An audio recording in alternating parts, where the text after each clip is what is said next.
سێ حیزبە ئیسلامیەکەی هەرێمی کوردستان لە هەوڵەکانیان بۆ ئەنجامدانی کاری پێکەوەی و یەکگرتنیان بەردەوامن.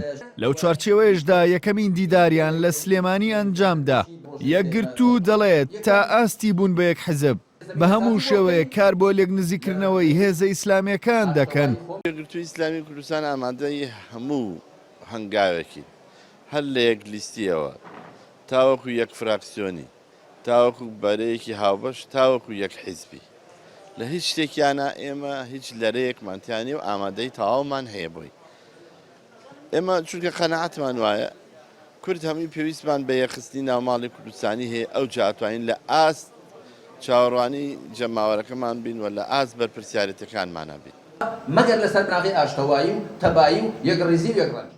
دیدارەکە کۆمەڵێک ڕاستپاردە و پێشنیازی لێکەوتەوە و درانە لیژنەی باڵای کاری هاوبەشی ئیسلامیەکان کە کەسی یەکەمی هەر سێ حیزبەکە تیایدا ئەندامن و بڕیارە لە ئایندەیەکی نزیکدا بڕیاریان لەبارەوە بدرێت.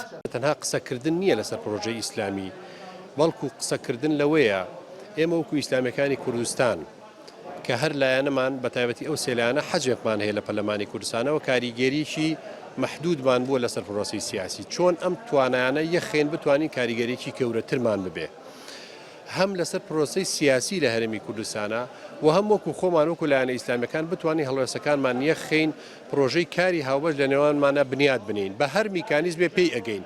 زەمینەسازی بۆ بکەین.